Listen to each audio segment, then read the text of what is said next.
on the 42nd floor of a sleek, modern glass office tower in Jersey City, New York. Ezra stood by a large window, looking out over the snowy landscape. It was Christmas Eve, around 4 p.m., and the city below was transforming into a serene, silver-coated scene as snowflakes gently fell. The bustling financial district seemed far away, almost peaceful in contrast to her racing thoughts. Inside her office, it was a different story. Her desk was covered with reports for the fifth quarter of investment analysis, and the walls were lined with framed awards and certificates. At 37, Ezra had made a name for herself as a senior analyst at a prestigious investment bank. She had worked hard for her success and achieved financial independence, earning $290,000 a year. But despite her accomplishments, she was feeling uncertain. Will everything go smoothly tomorrow? She wondered aloud, her voice sounding less confident than usual. It had been 12 years since her father passed away, a time when Ezra had buried herself in work to cope with the loss. She had managed to rise to the top of her career and build substantial savings, but with each passing year, the distance between her and her family grew.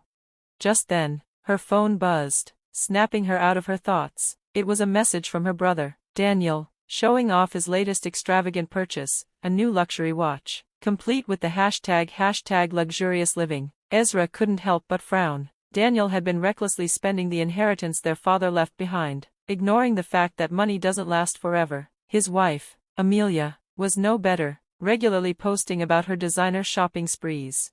The previous evening, Ezra had received a call from her mother, Meline, who lived a lavish life in Miami with her second husband, John. Ezra, listen, her mother had started, her voice sharp and demanding. Daniel wants to buy a new car, and he needs help with the down payment. Ezra had sighed, as she often did, agreeing to help once again, as she always did.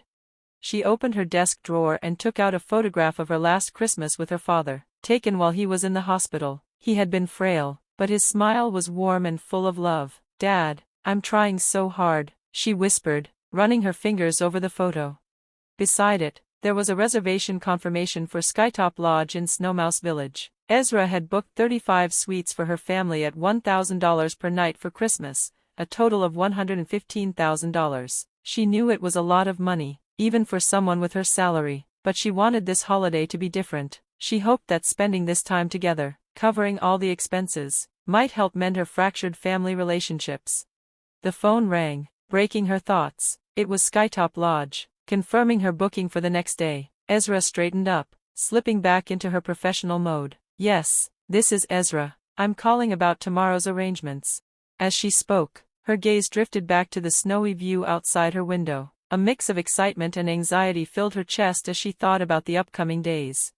On her bed, a Louis Vuitton suitcase lay half-packed. She had chosen a dark green cashmere sweater for tomorrow, a piece of clothing that wasn't too flashy but reflected her tastes and preferences, classy yet understated. She held it close to her chest, wondering if it was the right choice for the occasion. Her phone buzzed again. This time, it was Gabriel. His voice, always warm and kind, carried a note of concern today. Is everything on track for tomorrow? He asked.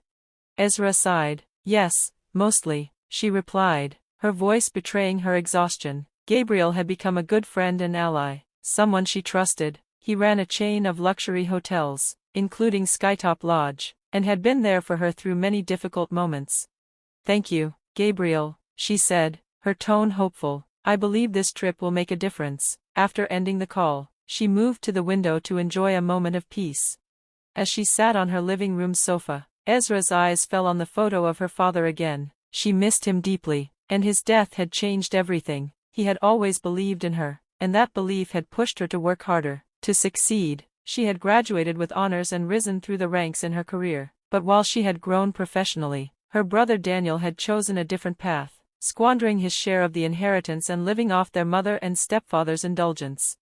Another message from Daniel popped up on her phone. You're picking me up tomorrow morning, right? Don't oversleep. His usual arrogance was clear in the message. Ezra sighed but replied simply, of course. Even though she had reservations about using her own car, Daniel preferred taking taxis and never drove. She didn't want to disappoint him. It was already past 11 p.m. When she looked at the clock, she realized she needed to finish packing for the trip. Her heart raced with anticipation. She knew tomorrow was a crucial day. one that could either bring her family closer together or push them even further apart. Ezra glanced at her father's photograph one more time, drawing strength from his smile. Tomorrow will go well, she thought. She whispered to herself, trying to push away the nerves, and then headed to her bedroom to finish preparing. It was going to be a long night, filled with thoughts of what the next day might bring. It was Christmas Eve, and Ezra sat in the quiet of her car, driving away from the mountain retreat where her family had gathered for the holiday. Her phone buzzed once again, and she saw the latest message from her mother. "You've embarrassed us. Will you refund the accommodation costs?" Ezra let out a small, incredulous laugh. The message was clear: they weren't interested in family or love. What mattered to them was money and appearances. It stung, but at the same time, it felt like a final confirmation of what she already knew. As she descended the winding road back toward the city, Ezra felt a weight lift off her shoulders. The further she drove, the stronger her resolve became. She had just made a decision that would change everything. She was finally free from the expectations and manipulations of those who were supposed to be her family. Instead of heading home to her apartment, Ezra turned the car toward Gabriel's penthouse. There was a sense of clarity in her mind, and she knew she was doing the right thing. The snow continued to fall gently, painting the world outside with a peaceful, festive glow. The silence in her car was unlike any she had experienced in a long time, soothing, almost healing. 3 hours later, Ezra pulled into the underground parking garage of Gabriel's luxurious building. A sense of warmth spread through her chest as she stepped into the elevator, her heart feeling lighter with every passing moment.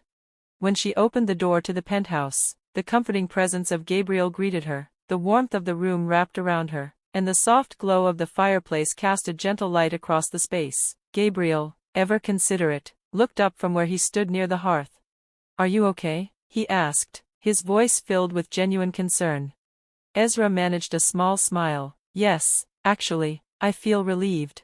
As Gabriel prepared 2 glasses of wine, Ezra sank into the cozy atmosphere, recounting the events of the night. She talked about her brother Daniel's unsettling smirk, her mother's evasive eyes, and her own decision to finally stop enabling their selfishness. "Ezra, you made the right choice," Gabriel reassured her, his voice firm but gentle, as he handed her a glass of wine. "But I ruined their Christmas," Ezra murmured, her eyes focused on the glass in her hand. Gabriel shook his head. "That's not true. They ruined their own Christmas. You just protected your worth." Tears filled Ezra's eyes, but they weren't tears of sadness. They were tears of relief from the years of feeling responsible for a family that never truly understood her. Her phone buzzed again. This time it was a message from her stepfather. "John, because of your selfishness, you've embarrassed the entire family. Don't ever show your face again."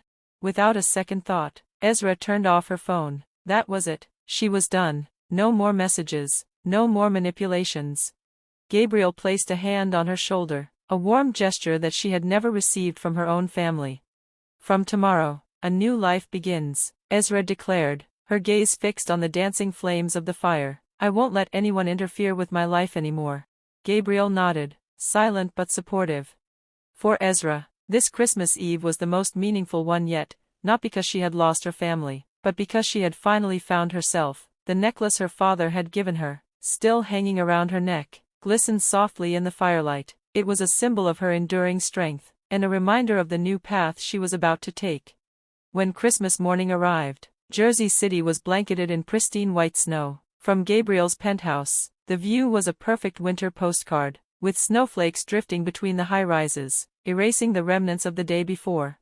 "Good morning, honey," Gabriel greeted her as he bustled around making coffee. The rich aroma of espresso filled the air, signaling the start of a new day, and a new chapter in Ezra's life.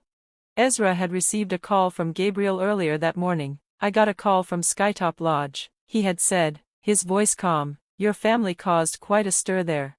Standing by the window, holding her coffee, Ezra responded with quiet calm. "I expected as much. Daniel probably stirred up trouble." Reluctantly, she powered on her phone, and immediately a flood of missed calls and messages appeared on the screen, over 50 missed calls and nearly 280 messages. Most were from her mother and brother, with a few from John. They were filled with accusations, demands, and requests for money. "Ezra, do you think this is acceptable? You've made us a laughingstock in the lobby of a luxury hotel. I'll never forget it. How dare you treat us this way? What about tonight? And, of course, The final message: we need to talk about money, call me immediately. Ezra sighed and set the phone down, turning her attention back to the peaceful scene outside the window. Gabriel, sensing her frustration, came up behind her and wrapped his arms around her in a comforting hug. I've made up my mind, Ezra said firmly, her voice steady. I'm cutting off all ties with them. Gabriel's face showed support, though he asked gently, are you sure about this? After all, they are your family. Ezra turned to face him, her eyes clear and resolute. No, they're not. A real family supports each other. They were just strangers obsessed with money. They moved to the breakfast table, where Gabriel had prepared a simple, heartfelt meal of croissants and scrambled eggs. This was what true happiness felt like: peace, comfort, and a sense of being truly seen and understood. I have a proposal for you, Gabriel said as they ate. His eyes were sincere. Why don't we live together? The suggestion was unexpected but comforting. Snowflakes dusted the world outside the window, a symbol of the fresh start he was offering her. Let's start a new life here, together, he added, his words filling her with joy and tears. Tears not of sorrow, but of freedom, from her family's expectations and from the false obligations she had carried for too long. Yes, Ezra smiled, feeling a deep sense of peace. That sounds wonderful, Gabriel.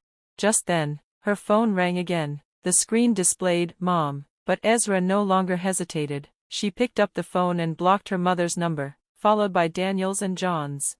I've taken a new step, she said, her voice calm and steady. Gabriel smiled warmly, proud of her newfound strength. By mid-January, a cold wave had swept through Jersey City. From her office window, the city looked as if it were shivering beneath the icy wind. "Ms. Ezra, there's a visitor for you in the lobby." Her secretary's voice came through the intercom. "Mrs. Melline Brown is here." Ezra paused, her heart skipping a beat. It had been weeks since she'd heard from her mother. She composed herself before replying, "Understood, I'll be right there."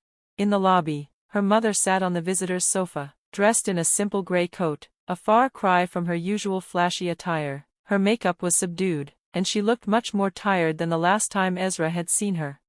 "May I come in?" her mother asked, her voice soft and hesitant. Ezra nodded, silently leading her mother to the elevator. Once they were in the office, her mother sat down, and Ezra motioned for her to take a seat. The snow outside the window swirled in the cold air, painting a stark contrast to the warmth inside. "I came here because I need to talk," her mother started. "We've reached the limit." Ezra had been expecting this. Her mother and stepfather's lavish lifestyle had finally caught up with them. They were in debt, and Daniel was struggling with payments on his new car. "We need help," her mother said, her voice trembling. Ezra didn't flinch. "Mom, is this about money?" "Yes," her mother admitted. "We need monthly living expenses and help with Daniel's car loan." Ezra shook her head. "That's enough. I'm no longer the family bank. I've chosen to live my own life." Her mother's face fell, but Ezra stood firm. "But we're family. What does real family mean, anyway?" her mother asked, her voice breaking. Ezra paused, reflecting on the pain of the past. "During Christmas, you all treated me like a chauffeur. You said nothing when Daniel gave me that spiteful smile. Is that family?" The room fell into a heavy silence. "Listen, Ezra," her mother began, tears welling in her eyes. "I regret what happened that day, but I'm really in trouble now. I need your help."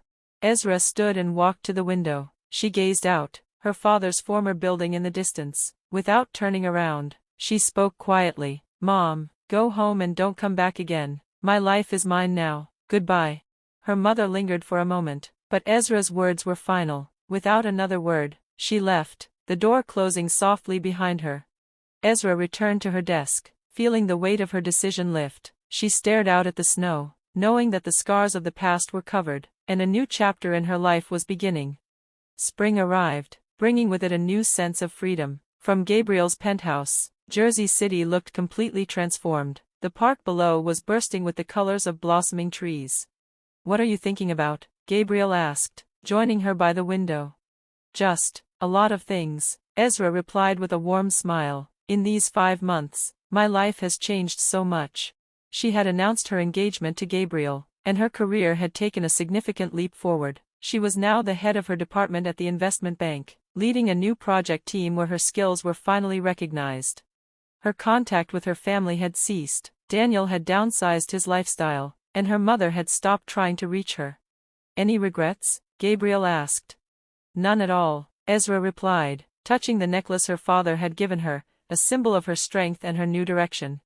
To our lives, she said, raising her glass in a toast to their future together.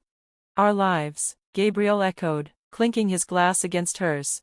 The sound of their glasses chiming was the beginning of a new chapter, a future full of love, success, and the support they both deserved.